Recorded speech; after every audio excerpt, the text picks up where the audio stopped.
Thank you for joining Dr. James, Rini, and I, the Curiosity Conduit, Dana Ortiz, for a look behind the curtain of Letting Destiny Deliver.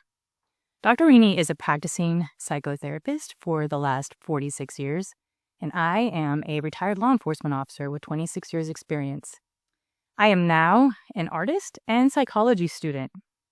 Dr. Rini's book, Letting Destiny Deliver, is available in digital format on Amazon and in audio version on his Mental Stock YouTube channel. We are going to talk about self-health and self-sabotage today. This conversation may lead to feelings of inspiration and curiosity, and it could also create some inner movement. That's all welcome. Life will reveal your destiny through all opportunities you keep yourself available for. So allow yourself to stay open, and let's see what destiny delivers. So I want to circle back to our topic from last week. Part of one of the things that we covered was mistaking sex for love. And I feel like it's important to bring this up again. This can be very confusing to a lot of people, and there's no easy answer to it, as you were explaining last time. In going to your Instagram page, Mental Stock by James Richard Rini, one of your posts feeds right into this. And you wrote on there, the difference between courtship and seduction is sincerity. I loved this because when I was really looking for some of the answers about really kind of distinguishing between love and sex, that spoke to me. Is that kind of what you meant? It seemed to feed right into that. Is that? Well, the insincerity would be to make the person feel as if you're interested in them when really you're just interested in having sex with them. Okay. So it is tied into sex. One of the things that I've been told Freud said was that love was overvaluing the sex object. So that's another way people confuse sex with love, but there may be some truth to it. The more sexually powerful that person is for you, the more you love them because of the way they make you feel. Yes. But, with the insincerity, it's like a player. It's someone who's just manipulating. They're playing a role, and they have a deviant motive that they're not letting you know they have. Okay. Thank you for that. I also wanted to mention some distinctions that would be more in line with love than sex. And I'm going to list some of these out, and just if there's something you want to elaborate on, just go for it. So some of them would be high emotional depth, intent of connection, a welcoming of vulnerability, reflective communication. And this one, the reflective communication, this one I wanted to kind of explain a little bit further, talking about the thoughtful responsives, active listening, not just being about themselves, really showing that they're taking the time to care for you and trust in the individual's good, bad, and the ugly sides. One of the things that I see that goes along with love is trust, and that means also trusting their insecurities. Would that be correct, or something different? Explain what you mean by trusting their insecurities. So what I mean by that is a lot of individuals, most, have their own insecurities, issues. And when you're saying you trust that individual, you're also trusting that in them as well. Not just what you think they may do that is good. You also trust whatever insecurity they may have as well. Whether it's about, it is about them, any insecurity that they have about themselves. It's a different way of looking at it.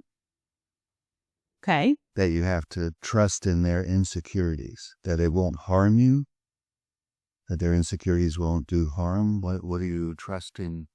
Well, when you say I trust you, it's all of them. That's why it should not be given away so easily, trust. That's how I look at it. Yeah, no, trust shouldn't be given away too easily. So I like to play with words, and trust comes from truth. If there's truth, then you have trust. If you don't have truth, the trust becomes damaged. It's good. It's hard to repair, too. It is. Because it's not forgotten. It's hard to forget. It's hard to let it go.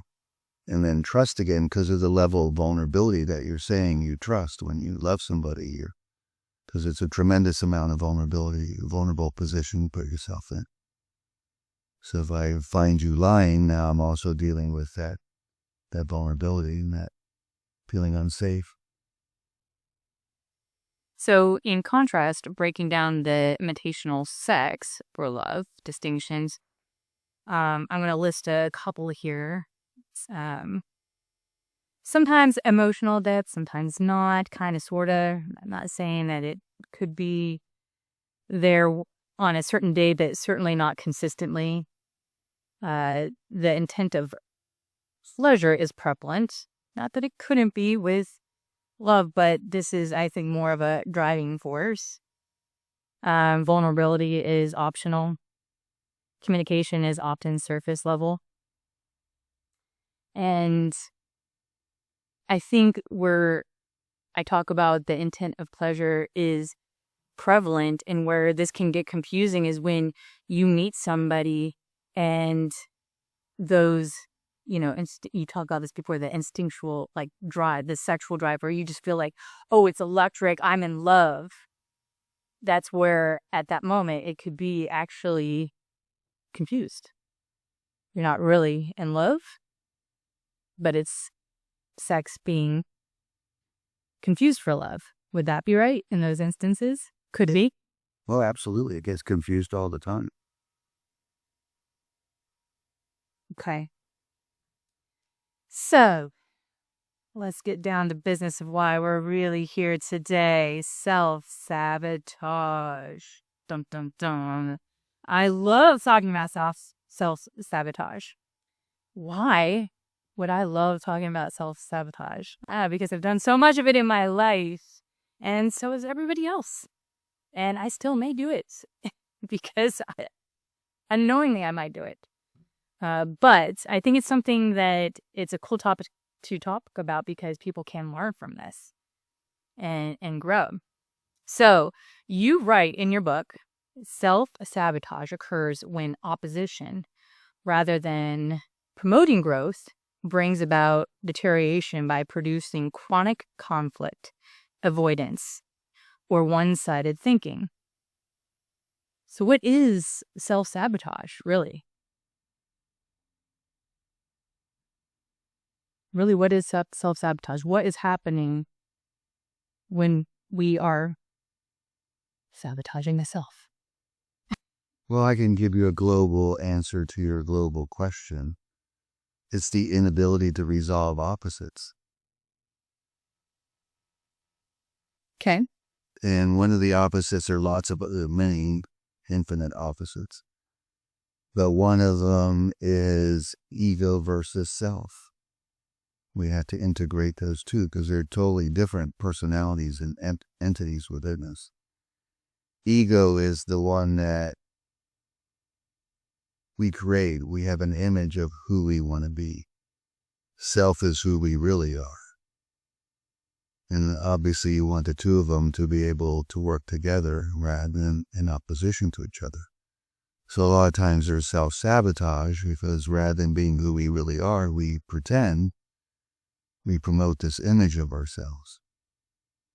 So that's one example, in the different parts. Then there's conscious and unconscious. Those are opposing sides of ourselves. Like people say there's an angel on one shoulder and there's a devil on the other shoulder. Or you have an intuition that you ought to do something, but you consciously ignore it. So the resolution of that opposition is the relationship with the unconscious. It has functions, like your eyes have functions that your ears do not. So you want the function of both eyes and ears. That's why movies now have sound. Okay, because so the conscious and unconscious are like hearing and sound, and vision and sight. They bring different data to the stage, and it's the ability to take those two different perspectives, because they're different perspectives. Sound is different than sight, and being able to bring them together to where they harmonize. Like, it makes me think of something that sounds really doesn't make sense, but it does make sense. I remember one time my mom was on the phone and she said to the person, "Wait a minute, let me put my glasses on, I can hear you better."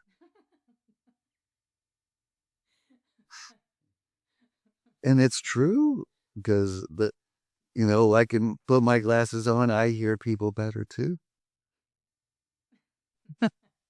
Which sounds silly, but when you can't see, your hearing does get better. Almost the opposite there, but yeah, because she could see better, even though she wasn't even looking at the person, she could hear them better. Enhancing one sense enhances the other. Using one brain enhances the other brain.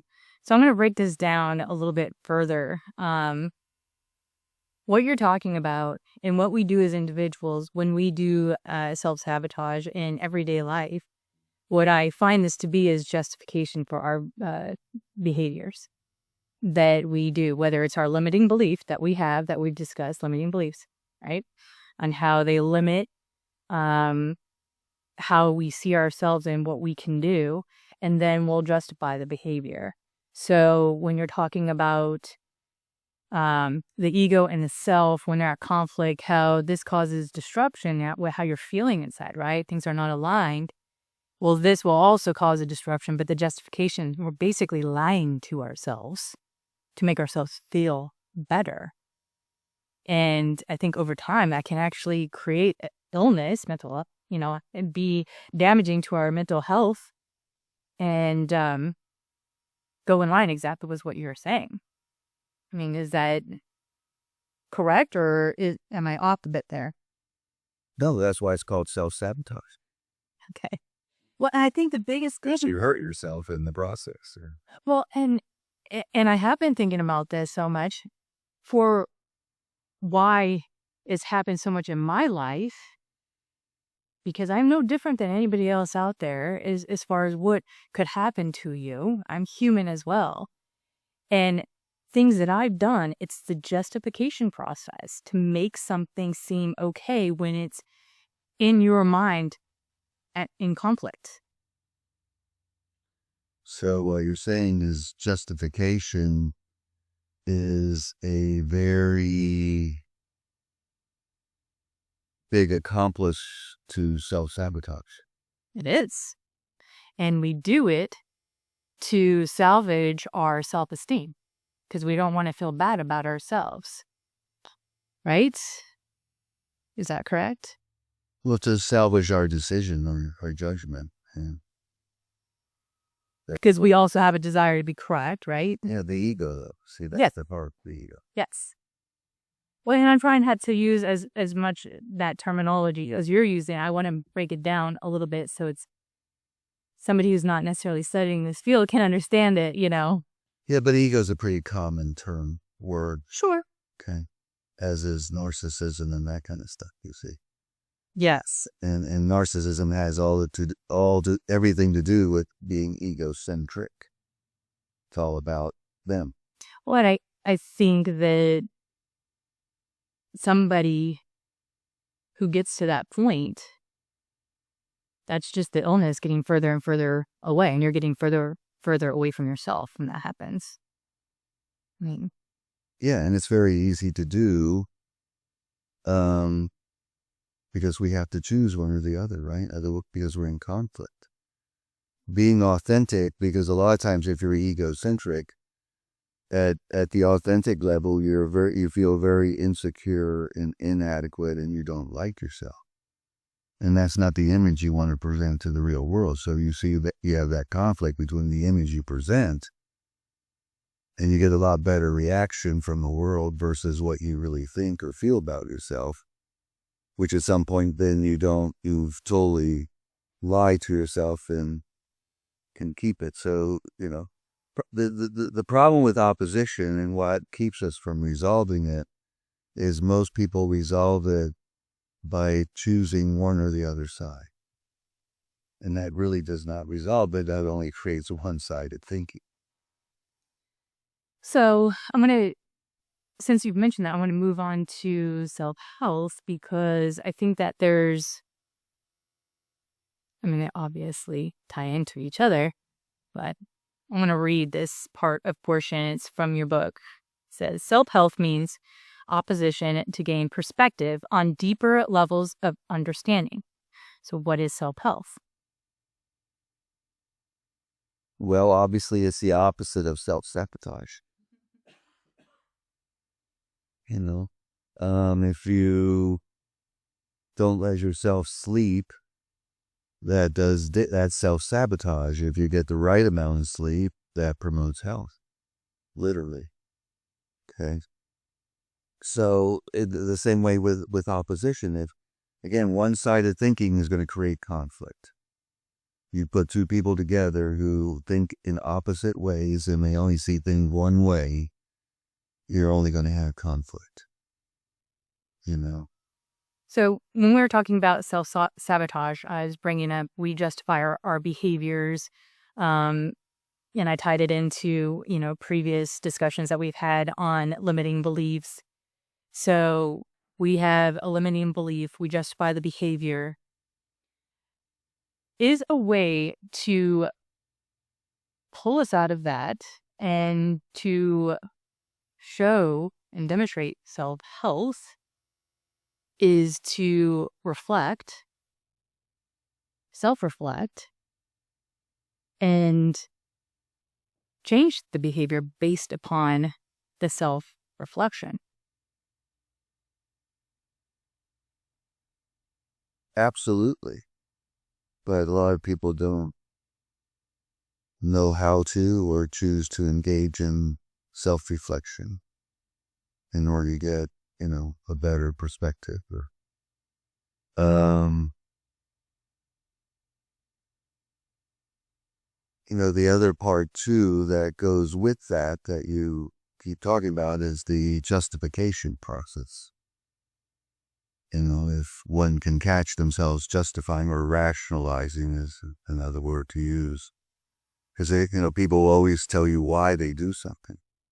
And I like to say, everybody has a why for what they do. That doesn't make it right or, something you should do. So that's the other piece that may make it easier to grab onto, is that, getting in touch with the need to justify as a way to defend against new information. Like the ego, I say, is the immune system of the mind, in that it rejects ideas that are foreign to it. Like the body rejects foreign protein. Okay. But the problem is sometimes even though those ideas are foreign to the ego, it needs it in order to move in the direction of self-health rather than self-sabotage. It's like your body rejects a heart that doesn't belong to you, but yet you need it in order to live. So they give you immune suppressants, so that the ego needs some immune suppressant in order to receive the ideas that it tends to reject. So how do you distinguish healthy opposition that fuels self-health from toxic opposition that triggers the self-sabotage. Healthy opposition? Yeah. Becomes complementary. Can you give an example? Like, for instance... Yeah, well, stereotype is guys do the outside work, females do the inside work. You know, again, that's an old stereotype, but that's complementary in a sense. Another way of putting it is the things that I don't like to do, my wife does like to do and takes care of. The things she doesn't like to do, I don't mind doing or like doing, so I take care of those. Together, we get everything get taken care of. See, and I think that is a beautiful example for a couple, but what about for just an individual? Same thing. Okay. In hearing somebody's opposing point of view, I gain an understanding of someone else's subjective point of view. So let me give you this example. That you can look at time subjectively or objectively, right? Objectively is there's 60 minutes in every hour. That is a fact, right?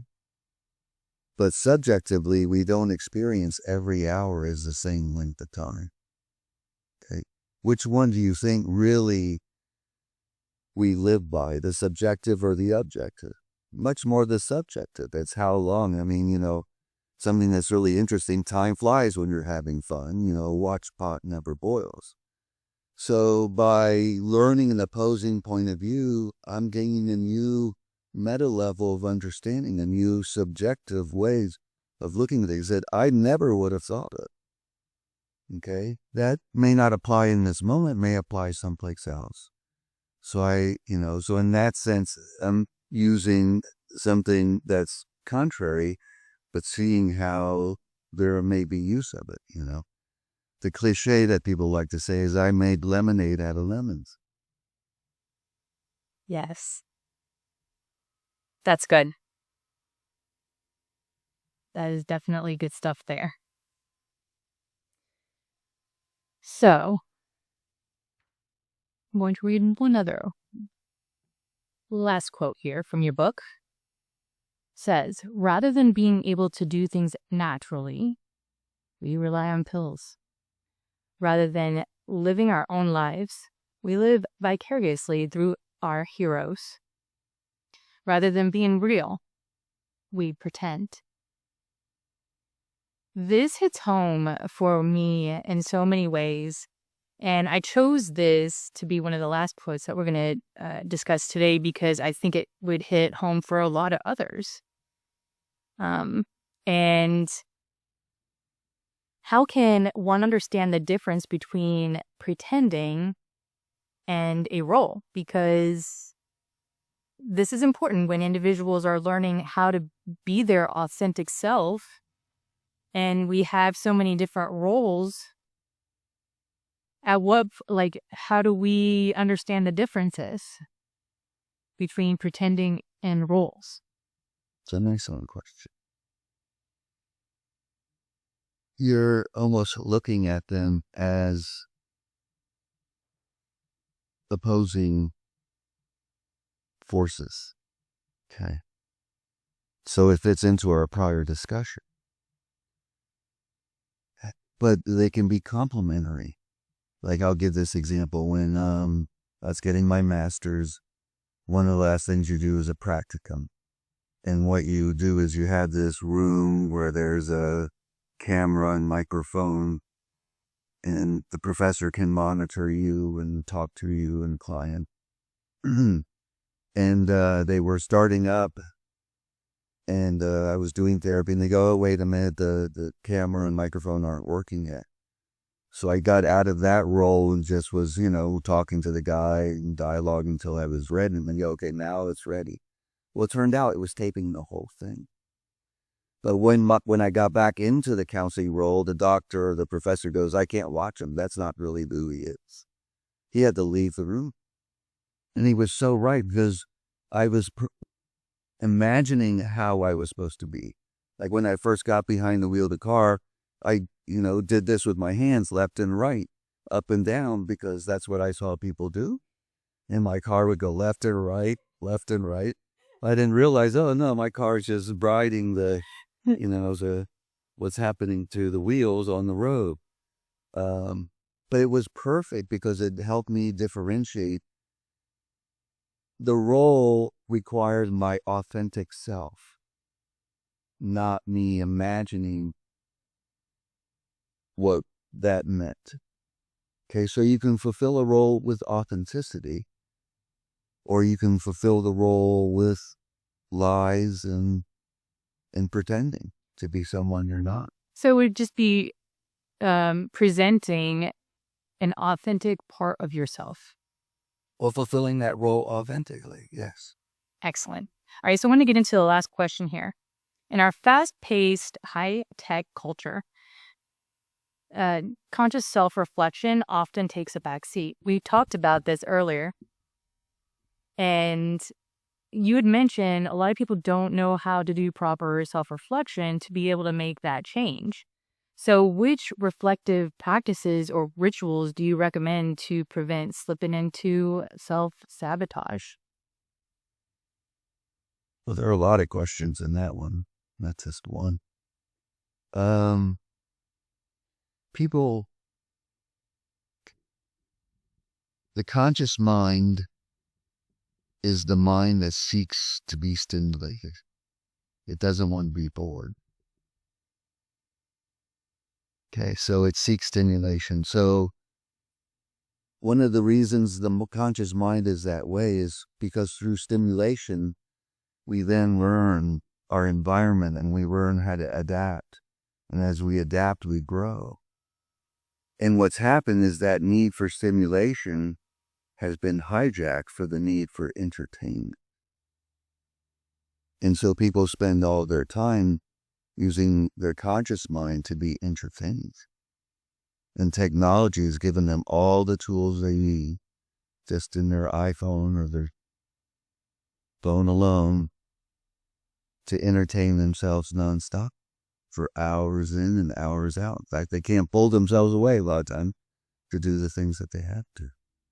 So they're certainly not going to do any conscious self-reflection when, again, that's been hijacked, that need for stimulation, but stimulation being growth, not purely entertainment.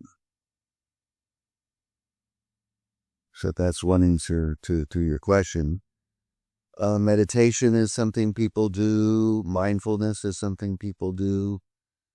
But the other thing I'd say is, unfortunately, we tend to do things. Okay, let's put it this way. We rely on neurological tracks of long duration, much more so than newly acquired ones. Sure. And that's another way of saying it's hard to teach old dogs new tricks. Like old patterns? Yeah. Yes. Okay. It's easier to just revert back to the way we've always done it, rather than sticking with and going through the pain of repeatedly making mistakes and repeatedly making that effort to develop that new behavior. So would you say that you talked about meditation, and I would say even for somebody that the word meditation might be foreign to them or scary to them, they can even just take a good 5 to 10 minute period, just be silent, quiet to themselves in a room. If you're a parent, go in the bathroom, lock the door, and just sit there by themselves and just take the time to self-reflect and be silent with themselves. Well, see, you made me think of something that's connected to self-help and part of what you're saying. Since people don't do that during the day, what happens then is when they're going to sleep and their mind is no longer being entertained or distracted, all those things that need to come up then start coming up and keeps them up all night. Yep. You see, whereas if they take time during the day, off and on to do it, then they don't need to do it. But when you go to bed, there's nothing to think about that you have to do and nothing that you have to do because you're shutting all that down. But yes, that then opens your mind, the floodgates to all that which you should have thought about but didn't. Right. So I think that's a great motivator to push you to process things when you can earlier in the day. Absolutely. Okay. Well, thank you for joining Dr. Rini and I on this journey behind the curtain of letting destiny deliver. Join us next time as we will be finishing chapter 1 with the leveling down process.